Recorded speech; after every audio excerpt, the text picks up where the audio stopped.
नमस्कार, आप देख रहे हैं special report Connaught place Delhi के दिल से। आपके साथ मैं हूं अंजना ओम कश्यप। 50 दिन नोटबंदी के पूरे हो रहे हैं। परेशानियों का अंत या फिर सियासत के नए मकाम, यही छूता हुआ दिखाई दे रहा है। क्योंकि कनॉट प्लेस में जनता क्या सोचती है, ये आइए सबसे पहले आपको दिखा देते हैं, फिर दिखाएंगे देश के नेता किस तरह की सियासत इस पूरे मुद्दे पर कर रहे हैं। यहां पर तमाम ऐसे बैंक हैं जहां पर या तो लोग कैश डिपॉजिट के लिए पहुंचते हैं या फिर एटीएम से पैसा निकालने के लिए। तो ये हिस्सा पहले कहूंगी सुबोध जी को आपको दिखाएं, ये डिपॉजिट करने का हिस्सा है। यानी अब जैसे जैसे तारीख खत्म हो रहा है, पैसे जमा करने के लिए तो कोई नहीं पहुंच रहा है, लेकिन अभी भी कतार है ऐसे लोगों की जो बैंक से एटीएम से पैसा निकाल। पैसा मिल रहा है, नहीं मिल रहा है? पैसा मिल रहा है अभी। कितनी देर वेट किया? आधा घंटा 30 मिनट। कितनी देर? 1 घंटा होने जा रहा है। छुट्टी लेके आए थे? छुट्टी तो रोज ही हो रही है इस चक्कर। रोज पैसे निकाल रहे हो? 2500 रोज खर्च कर रहे हो? कहाँ 2 ही निकल रहे, 2.5 कहाँ निकल रहे? 2000 निकल रहे हैं और आपका खर्च हो जा रहा है। तो कोई 2000 का लिमिटेड खर्च है ही है। आप बताइए, आपको लगता है परेशानी है बहुत ज्यादा या फिर बेरेबल? कोर्स परेशानी है, बट या इट्स लाइक नया स्टेप लिया है कुछ, तो लोगों को भी बियर करना पड़ेगा। Government must be having some steps. ठीक है, क्या अब 50 दिन खत्म हो रहे हैं, आप लोगों को लगता है कि जो परेशानियां थी वो छोटी थी? अगर लगता है कि छोटी परेशानी थी तो हाथ उठाइए। सारे के सारे लोग मानते हैं कि अनबेरेबल परेशानी है, बर्दाश्त करने लायक नहीं है। बहुत सारे लोग इधर भी खड़े हैं, आप लोग भी बताइए, आपको लगता है कि नोटबंदी से जो परेशानी थी बहुत बड़ी थी या छोटी थी? बहुत बड़ी थी। ठीक है, तो ज्यादा से ज्यादा लोग जो समझ रहे हैं, अब धीरे धीरे लोगों की राय बदल रही है। उनका ये कहना है कि परेशानियों का सामना करना पड़ रहा है, लेकिन क्यों ना एक नजर उस सियासत पर डाल लें जो देश की जनता के सामने देश के नेता कर रहे हैं। नरेंद्र मोदी पर धावा बोलते हुए लालू प्रसाद यादव धरने पर बैठ गए हैं। ममता बनर्जी ने भी मोर्चा खोल दिया और राहुल गांधी तो लगातार लगे हुए हैं। ये रिपोर्ट।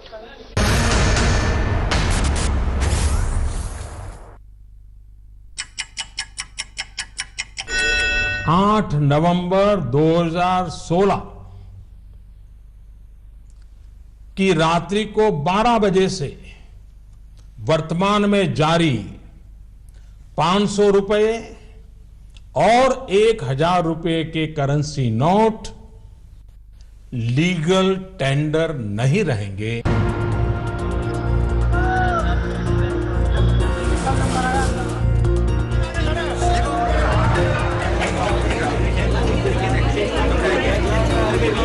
और देखते ही देखते नोटबंदी के ऐलान के 50 दिन भी बीत गए। ऐसा लगा मानो वक्त के पहिए ने तेज गति से 50 दिन की दूरी को तय किया।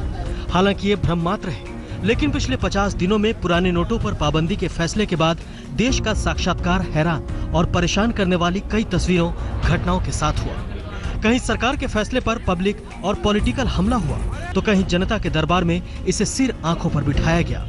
8 नवंबर के तुरंत बाद भी हमने नोटबंदी के फैसले का जनता पर असर को आप तक पहुंचाया था। बैंक और एटीएम के बाहर लंबी लंबी कतारों से आपकी मुलाकात कराई थी। 50 दिन के बाद एक बार फिर हम आपको हिंदुस्तान के अलग अलग शहरों से बता रहे हैं कि इस लंबे फासले के बाद हालात कितने बदले हैं। शुरुआत करते हैं देश के दिल दिल्ली से।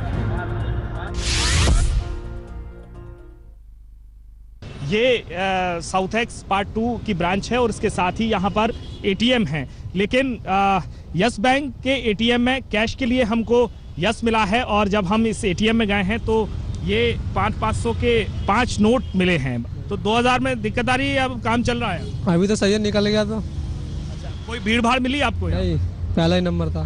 पहला ही नंबर था। आपको भी कैश मिल गया है? कैश मिल गया, हाँ मैंने निकाला तो 2000 निकाला, 2000 आ गया वापस। 50 दिन जो है शुरू का जो 20 दिन या 1 महीना कहेंगे काफी संघर्षपूर्ण रहा था। खास करके जो भीड़ हुआ करती थी नोट एक्सचेंज का होता था। अब धीरे धीरे लोगों के पास पुराने नोट नहीं रहे, इसके चलते वो लोग को भीड़ नहीं आ रही एक्सचेंज करने के लिए। इसी कारण से अब भीड़ खत्म हो गई। सर तीसरा दिन है आज। अब देखता हूँ आज शायद मिल जाए कैश। दो छुट्टियाँ मेरी वेस्ट हुई हैं। ठीक है, मेरे को कैश नहीं मिला। 683 रुपए मेरी दिहाड़ी है। वो नुकसान कौन भरे? लोगों के जहन में यही सवाल है कि उनका पैसा उन्हीं के अकाउंट से नहीं निकाल पा रहे हैं, तो ये एक दिक्कत है। यानी दिल्ली में कहीं हालात में सुधार है तो कहीं परेशानियां जस की तस। दिल्ली में उम्मीद भी है तो मायूसी भी।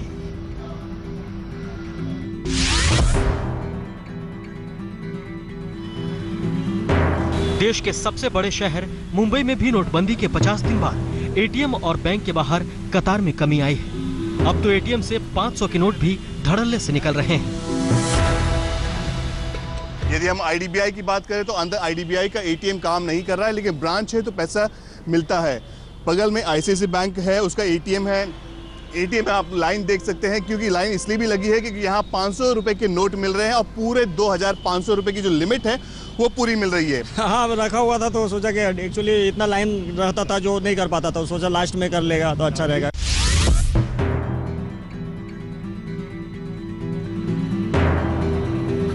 पचास दिन बाद पूरब के महानगर कोलकाता में भी स्थिति में सुधार है। यहाँ भी एटीएम से निकलकर नए नोट लोगों को राहत दे रहे हैं। लंबे कतार देखने को मिल रहा था और बहुत सारे ऐसे एटीएम थे जिसको रिकैलिब्रेट नहीं किया गया था, पैसा नहीं मिल रहा था। लेकिन अभी क्या स्थिति है वो जानते हैं। भाई साहब ये बताइए, आप एटीएम के बाहर निकल रहे हैं, पैसा मिला आपको? हाँ मिला, एकदम बिल्कुल।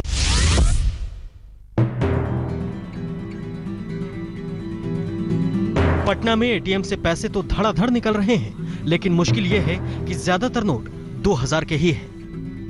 और जब नोटबंदी लागू हुई थी उसके बाद हम पहले दिन से यहाँ पर रिपोर्टिंग कर रहे थे और उस वक्त हमने देखा था किस तरीके से लंबी लंबी कतारें यहाँ पर हुआ करती थी।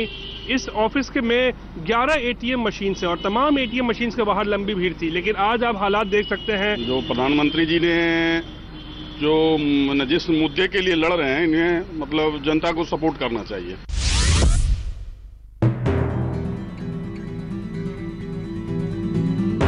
गुलाबी नगरी जयपुर में लोगों को अभी भी 2000 के नए गुलाबी नोट मिलने में दिक्कत हो रही है।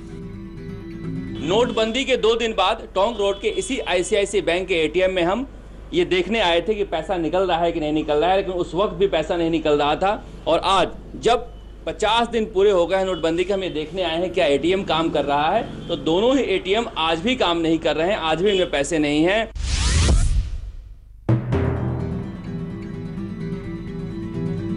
भोपाल में भी ज्यादातर एटीएम अभी भी ठन ठन गोपाल है। शायद इसी मायूसी में कतार भी घट गई है। परेशानियां भोपाल में वैसी ही हैं। फर्क इतना है कि 9 नवंबर को यहाँ लंबी लंबी कतारें थी, आज कतारें नहीं हैं। हालांकि आज भी इस एटीएम में पैसा नहीं है। 50 दिन बाद नोटबंदी को हथियार बनाकर विपक्ष ने अलग अलग जगहों से सरकार पर जमकर प्रहार किया है।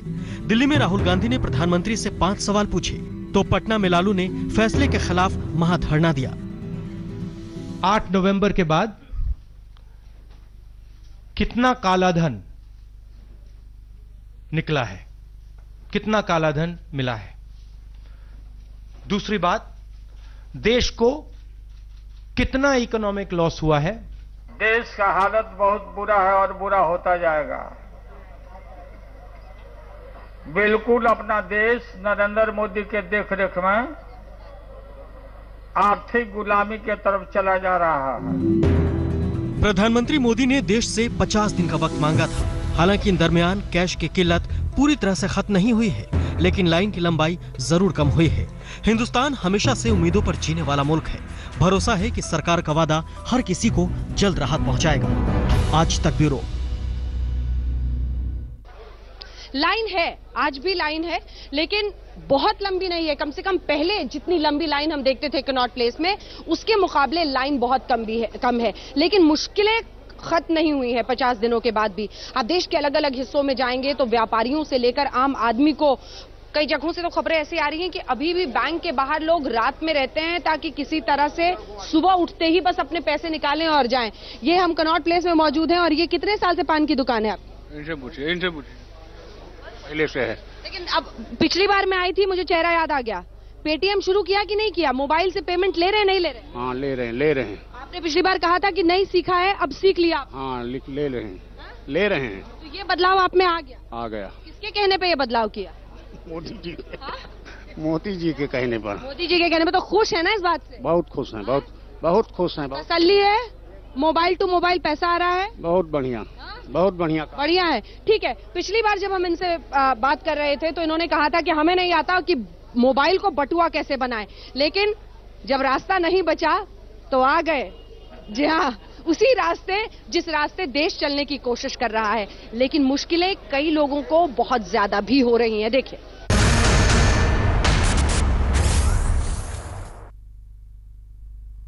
पचास दिन मांगे हैं, 50 दिन। 30 दिसंबर तक मुझे मौका दीजिए मेरे भाइयों बहनों। गोवा में प्रधानमंत्री ने जनता जनार्दन से नोटबंदी के बाद पैदा हुए मुश्किल हालात से छुटकारा दिलाने के लिए 50 दिन का वक्त मांगा था। मियाद खत्म हो रही है, लेकिन लोगों के सिर पर रखे मुसीबतों के पिटारे का वजन कम नहीं हो रहा है। भले ही कई शहरों कस्बों से खबर आ रही है कि 50 दिन के बाद एटीएम और बैंक में आसानी से नए नोट लोगों को मिल रहे हैं, लेकिन इसे सत्य मानकर ये साबित करना गलत होगा कि ऑल इज वेल, क्योंकि कई स्रोतों के मुताबिक नोटबंदी से जुड़े मौतों की औसत तादाद करीब 106 है। ताजा घटना उत्तर प्रदेश के बहराइच में हुई है। नोटबंदी की ताजा मार पड़ी है बहराइच के एक परिवार पर, जिसका आरोप है कि बैंक से इलाज के लिए रुपया निकालने आई एक महिला सदस्य की मौत हो गई। हालांकि बैंक मैनेजर महिला के खाते में पैसा होने की बात तो कह रहे हैं, लेकिन उसकी बैंक में लगी लाइन में मौत से इनकार कर रहे हैं। हमारी माँ का पैसा यहाँ पर जमा था और पैसे के लिए विधवा पेंशन, तो उस पैसे के लिए मैं अपनी माँ को लेकर के आता था। 4-5 मरतबा मैं आ चुका हूँ और पैसा यहाँ नहीं मिल पाया। 8,000 और 10,000 का बांड भरा हूँ और वो जो आदमी उसी आदमी से बाहर पड़ा। मध्य प्रदेश के श्योपुर में कड़ाके की ठंड पड़ रही है, लेकिन कैश के लिए बैंक के बाहर कतार में किसान रात गुजारने के लिए मजबूर है। इन लोगों में किसी को इलाज के लिए तो किसी को खाद बीज के लिए रुपयों की सख्त जरूरत है। 1 महीने से करीब ये समस्या चल रही है पैसे की, कभी मिल जाता है कभी नहीं मिलता। 4 दिन से इस वजह से मैं सोचा कि रात में आए ताकि मिल जाएगा पैसा। रात की यही परेशानी है, पैसे मिलते नहीं है तो रात में यहाँ आकर पड़ जाते हैं। सुबह भीड़ हो जाती है, जल्दी नंबर आने के फोन पे यहाँ आ जाते हैं। आम जनता की मौत बेहद दुख की बात है, लेकिन इस पर सियासत ना हो, हिंदुस्तान में ये भी मुमकिन नहीं। नुकसान गरीब लोगों का हुआ है, बलि गरीब लोगों की चढ़ाई गई है। किसानों की, मजदूरों की, छोटे दुकानदारों की, युवाओं की, इन सब ग्रुप्स को नुकसान हुआ है और इस नुकसान के लिए सरकार को इनको कॉम्पनसेशन देना चाहिए। घोटाले में जिन लोगों ने रिश्वत दी इटली में, उनको सजा हो गई। और आपकी सरकार थी, आपके नाक के नीचे कौन लोग थे जो घोटाला कर रहे थे और उसमें जो मोटा माल आया वो किसने खाया? ये जनता पूछना चाहती है। जरूरत सियासी खींचतान को छोड़ मुसीबतों को कम करने की है, जिससे कैश की किल्लत से परेशानी पर जल्द से जल्द पूर्ण विराम लग सके। बहराइच से रामबरन और श्योपुर से खेमराज दुबे के साथ कुमार विक्रांत सिंह, दिल्ली आज तक। शिकायत लोगों की अगर सबसे ज्यादा इन 50 दिनों में रही है तो बैंकों से रही है। आप में से कितने लोग ये मानते हैं कि बैंकों की नाकामी की वजह से लोगों को सबसे ज्यादा मुश्किलों का सामना करना पड़ा? बैंक? Yes of course. बैंकों ने सही इंतजाम? हाँ जी सबसे बड़ी। और बैंकों से ही लीकेज भी कई जगहों पर देखा गया पैसों का, जिससे लोग गुस्से में आए। सही बात। जब फर्स्ट दिन से 4.5 लाख करोड़ करेंसी छप गई थी 2000 की, फिर दिक्कत क्यों आई? अगर यही रीजन है ना, फर्स्ट डे छप गई थी तो कितनी दिक्कत आई? बैंकों की वजह से ना। कोटक महिंद्रा, एक्सिस बैंक, ये कुछ ऐसे बैंक हैं जिन पर छापे पड़े। आईटी के, ईडी के रडार पर ये आए क्योंकि यहां से घपलेबाजी हो रही थी, रैकेट चल रहा था काले को सफेद करने का और नए नोट कुछ लोगों को पहुंचाने का।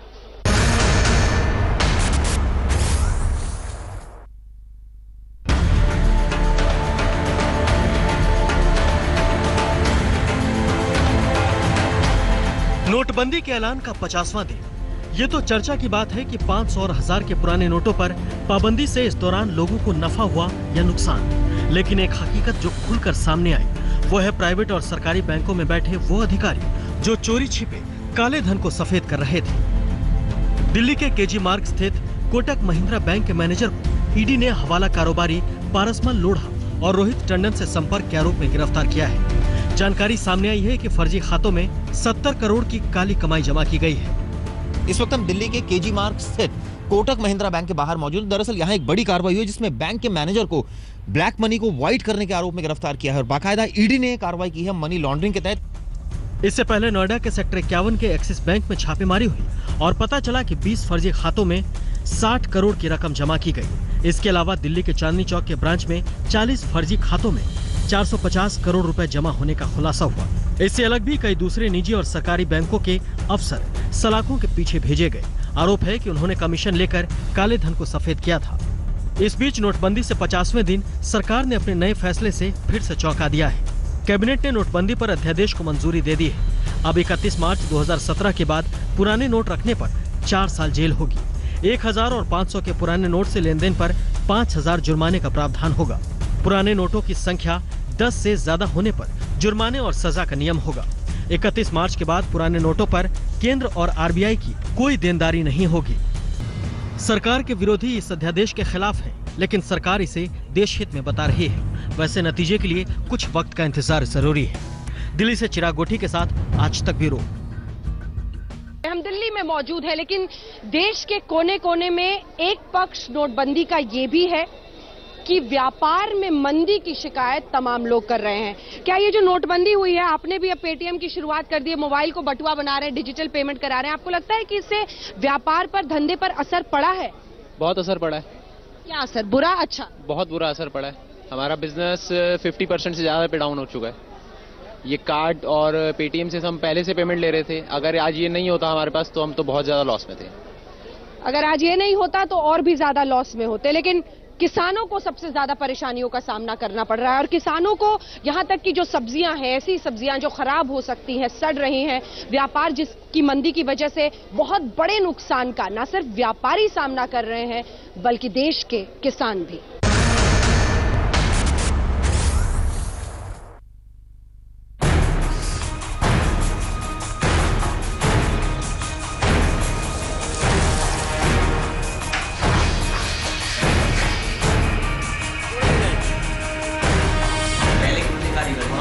सारा काम हो चुका है।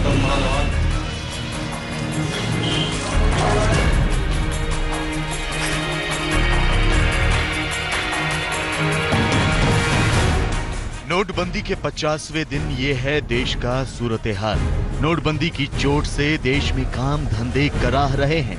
मजदूर हाथ पर हाथ धरे बैठे हैं। मशीनें ठप पड़ी हैं। मंडियां सूनी पड़ी हैं। आलू सड़ रहे हैं। टमाटर सड़कों पर बिखरे पड़े हैं। व्यापारी नोटों के लिए तरस रहे हैं। देश कैश की लाइन में खड़ा है और काम धंधा चौपट पड़ा है। आज हम आपके सामने काम धंधों की ग्राउंड रिपोर्ट पेश कर रहे हैं। किसानों से लेकर छोटे छोटे उद्योगों तक कैसे और कितना पड़ा है नोटबंदी का असर। पूरे 50 दिन की सच्चाई आज आपके सामने हम रखने जा रहे हैं, इसी उम्मीद और आस के साथ कि प्रधानमंत्री मोदी के वादे के मुताबिक 50 दिन बाद देश के हालात सुधरेंगे। तो क्या 50 दिन बाद देश में काम धंधों की रौनक फिर से लौटने वाली है?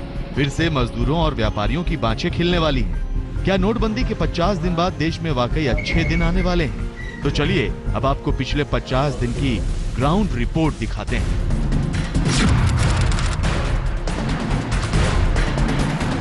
ये है प्रधानमंत्री मोदी का संसदीय क्षेत्र वाराणसी। नोटबंदी से पहले रेशम, सोने चांदी के तारों वाले जरी के काम, लकड़ी के खिलौने, कांच की चूड़ियां, हाथी दांत और पीतल के काम में तेजी आई थी। लेकिन 50 दिनों से सब कुछ ठप सा पड़ा है। कारीगरों को देने के लिए नगद नहीं बचा है। नोटबंदी के बाद बनारसी शहर में काफी असर पड़ा है और ये जो है करीब 50% से ज्यादा जो है मद्दी आई है। जो है व्यापार हमारा इतना नहीं है, हम लोग को 1000-1200 रुपये मजदूरी मिलती है, 10 दिन में हम लोग कमाते हैं। इस समय काम बंद होने पर है। उत्तर प्रदेश में बुनकरों की हालत खस्ता है। जरी से लेकर हैंडलूम तक धंधा एकदम मंदा पड़ा है। यूपी के ये वो 5 बड़े शहर हैं जहां कढ़ाई, बुनाई और छपाई का धंधा खूब फलता फूलता है। लेकिन नोटबंदी में कारोबार पर ताले पड़ गए हैं। 100% धंधा कैश पर चलता है और मजदूर इतने पढ़े लिखे नहीं कि कैशलेस हो सके। पश्चिमी उत्तर प्रदेश से पूर्वी उत्तर प्रदेश का हाल एक जैसा ही है।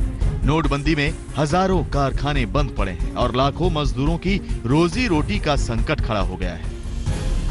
कारीगरों को जो पेमेंट नहीं जा रहा है, इसी वजह से माल नहीं बन पा रहा है। वहाँ भी भूखमरी के कगार पे हैं कारीगर। काम बहुत कम हो गया। लेबर को पैसा देने के लिए कारखानेदारों के पास पैसा नहीं है। कारोबार तो बिल्कुल बेकार हो गया, ठप हो गया। ढोलक का कारोबार है, ये तो सुरसंगी साज है। ये साज का काम था हमारा अमरोहा के अंदर, अभी बिल्कुल जड़ से खत्म हो गया। आलू के तो सड़ने के दिन आ गए हैं। आज तक की टीम यूपी के फिरोजाबाद की मंडी में पहुंची तो आलू इंसान नहीं जानवर खा रहे थे।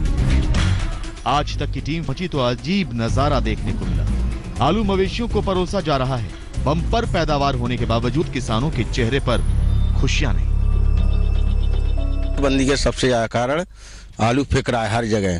गाय भी खा रही है, भैंस भी खा रहे हैं, और नालियों में फिक रहा है, खंडियों में फिक रहा है, लागत नहीं मिल रही है, वहाँ से जेब से और जा रहा है, और किसानों पर कर्ज और हो रहा है इसका।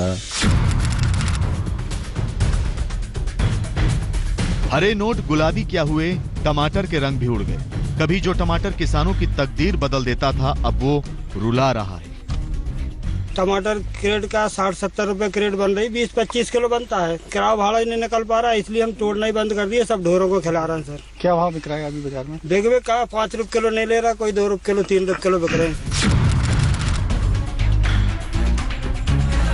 अब प्याज के हालात भी देख लीजिए। प्याज वाले किसान इन दिनों मंदी के आंसू रो रहे हैं। किसानों को अच्छे प्याज की कीमत भी 50 पैसे से लेकर 3 रुपए किलो ही मिल रही है। 100 रुपए कुंटल पे प्याज काटे उनने, तो क्या ले जाएंगे घर पे? परेशानी आएगी, परेशानी आ रही है, बहुत परेशानी है क्या? अमृतसर में मजीठा के नागकला गांव के किसान सुखदीप सिंह कहते हैं कि बड़ी उम्मीदों से उन्होंने 2 बीघा जमीन में फलियों की खेती की थी। 17,000 रुपए खर्च किए थे, लेकिन नोटबंदी में फसल की वाजिब कीमत नहीं मिली, तो उन्होंने अपनी मेहनत पर ट्रैक्टर चला डाला।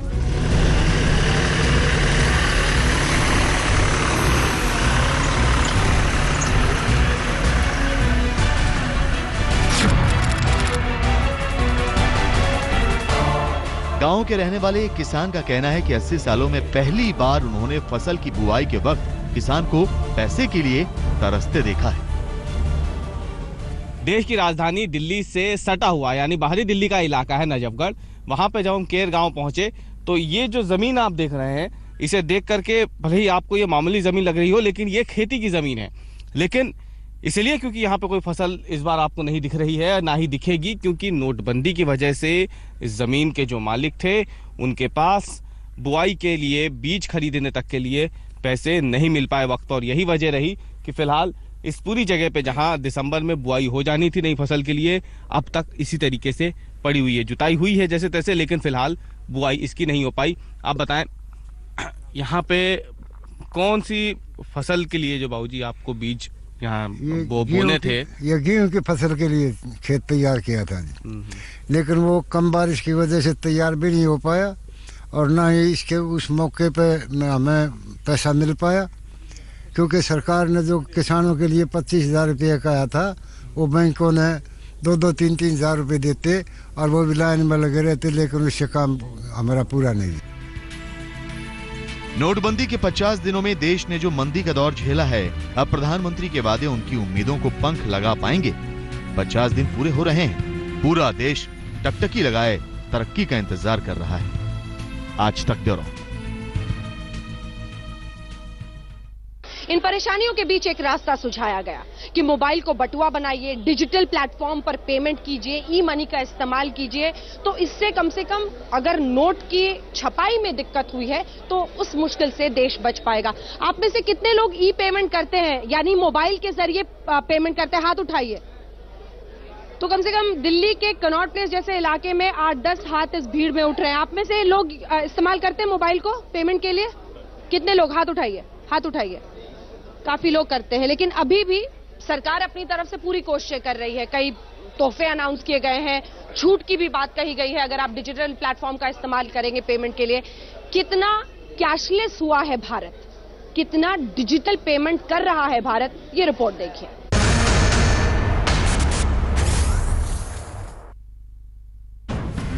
कहीं कैशलेस हो चले हैं बाजार, कहीं बच्चे कर रहे हैं कैशलेस इंडिया का प्रचार। पार्टी दफ्तरों की कैंटीन में कैशलेस खाना, तो कहीं अब भी मुश्किल है कैशलेस राशन पाना। जरूरी नहीं कि हर बार नोट हाथ में हो तभी उपयोग हो। आज व्यवस्थाएं बहुत उपलब्ध है। आप अपने मोबाइल फोन से भी अपने सारे रुपये जहां खर्च कर रहे हो कर सकते हो। नोटबंदी पर डिजिटल इंडिया की राह पर देश चलने लगा है। आने वाले दिनों में शायद हिंदुस्तान कैश का मोहताज भी न रहे। हर खरीद के लिए जेबें भर भर कर नोट ले जाने की जरूरत भी जल्द ही खत्म हो जाए। लेकिन प्रधानमंत्री नरेंद्र मोदी के इस सपने को साकार होने में वक्त भी लगेगा। आपको दिखाते हैं 8 नवंबर के बाद से इंडिया अब तक कितना डिजिटल हुआ है।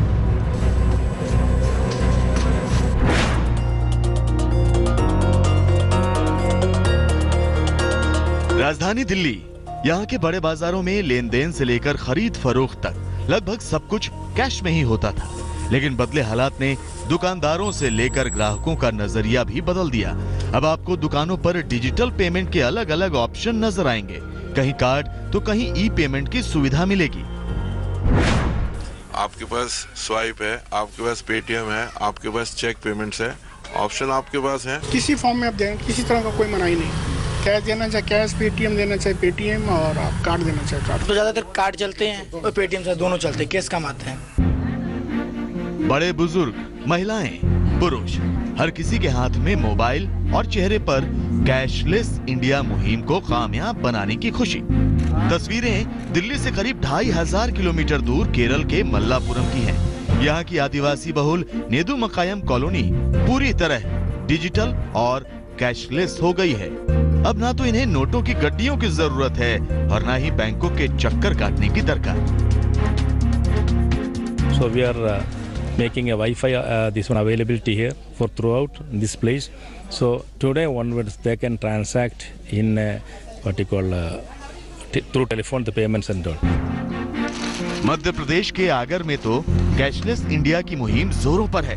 दुकानदार स्वाइप मशीनों का इस्तेमाल कर रहे हैं। महिलाओं को डिजिटल होने के तरीके समझाए जा रहे हैं। तो 90% लोगों को एटीएम कार्ड मुहैया कराए जा चुके हैं। गांव के सभी लोग बिजली बिल से लेकर पानी और बाकी बिलों का भुगतान नेट बैंकिंग के माध्यम से करने लगे हैं। कैशलेस होने से सर ये फायदा है, सबसे पहले कोई भी सामान लेने आएगा तो नगद व्यापार होगा, ना तो उधार जाएगा, ना हमको इधर उधर भटकना पड़ेगा। सबसे अच्छी चीज़ है सर ये। घर बैठे बिल वगैरह सब जमा हो जाता है और भी बहुत सी अलग सुविधाएं हैं। अब ये दो तस्वीरें देखिए। कर्नाटक के गुलबर्गा में जहां बच्चे डिजिटल इंडिया को प्रमोट करते नजर आए, तो वहीं मिर्जापुर में गांव का एक पढ़ा लिखा नौजवान दूसरे लोगों को कैशलेस होने के तरीके समझाता दिखा। मकसद एक कैश की किल्लत से पार पाना। लेकिन कैशलेस इंडिया की राह में रोड़े भी कई हैं। कहीं इंटरनेट नहीं तो कहीं बिजली हमेशा नहीं आती, कहीं स्वाइप मशीन नहीं मिल रही तो कहीं इसे चलाने में दिक्कत, कहीं ग्राहकों का उदासीन रवैया तो कहीं प्रशासन की बेसुधी।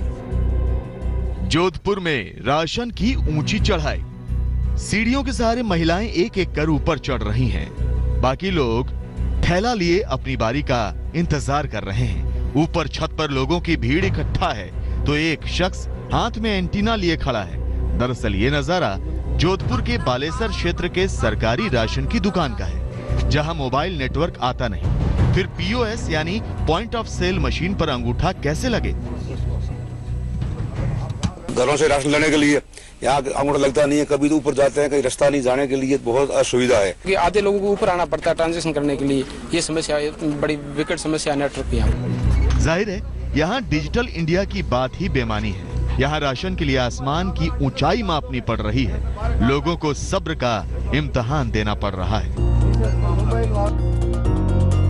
ये तीन तस्वीरें भी डिजिटल इंडिया मुहिम को पीछे धकेलती नजर आती हैं।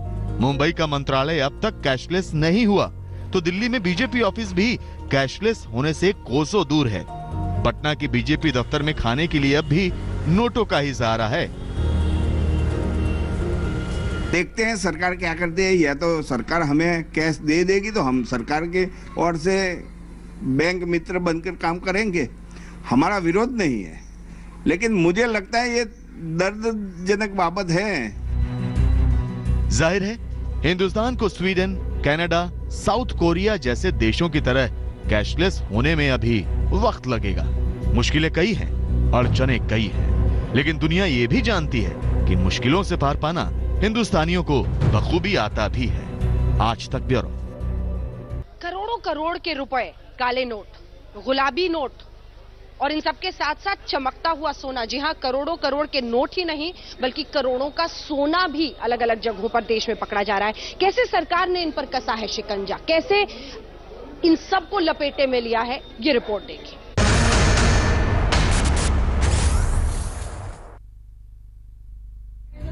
तस्वीरें मुंबई एयरपोर्ट की हैं। आप देख सकते हैं कैसे सफेद लिफाफों से गुलाबी गुलाबी नोटों की गड्डियां निकल रही हैं। हम आपको बता दें कि एयरपोर्ट इंटेलिजेंस यूनिट ने ऐसे 52 लिफाफे पकड़े हैं जिनमें 2000 के नोट 25 लाख के पकड़े गए। आरिफ कोयंते नाम का एक शख्स इन नोटों को दुबई ले जाने की फिराक में था। उसने ये रकम बड़ी होशियारी के साथ छिपाई थी, लेकिन गुलाबी नोटों को वो देश की सरहद से पार न करवा सका। ये तो ताजा तस्वीर है, लेकिन नोटबंदी के 50 दिनों में 50,000 करोड़ का काला धन ऐसे ही पकड़ा जा चुका है। काले धन के चोरों पर सरकार और इनकम टैक्स ने रडार घुमाया तो धीरे धीरे सब पकड़ में आ रहे हैं। इनकम टैक्स ने पकड़े 3,300 करोड़ रुपए, करीब 1.5 अरब के नए नोट पकड़े गए, 3200 से ज्यादा कंपनियों की जांच। नोटबंदी के इस अभियान ने ऐसे ऐसे खेल दिखाए कि देखने वालों की भी आंखें चौंधिया गई। कहीं ठेकेदार के ठिकानों से 170 करोड़ की ब्लैक मनी, कहीं किसी धंधेबाज के अड्डे से 130 किलोग्राम सोना, कहीं बाथरूम की खुफिया अलमारी में करोड़ों का काला धन, कहीं लॉ फर्म की आड़ में चलता काले धन का खेल, और कहीं चाय वाले का देखते ही देखते अरबपति बनने का किस्सा। 1000 और 500 का नोट बंद करके अच्छों के कपबोर्ड खोल दिया हमने। भाइयों बहनों, ये सफाई अभियान है, सफाई अभियान। नोटबंदी में काले को गुलाबी करने वालों की पोल सरकार और इनकम टैक्स ने खोल दी, लेकिन अब आम जनता को उस राहत का इंतजार है जिसका मोदी ने 50 दिनों के बाद पूरा करने का वादा किया है। आज तक ब्यूरो।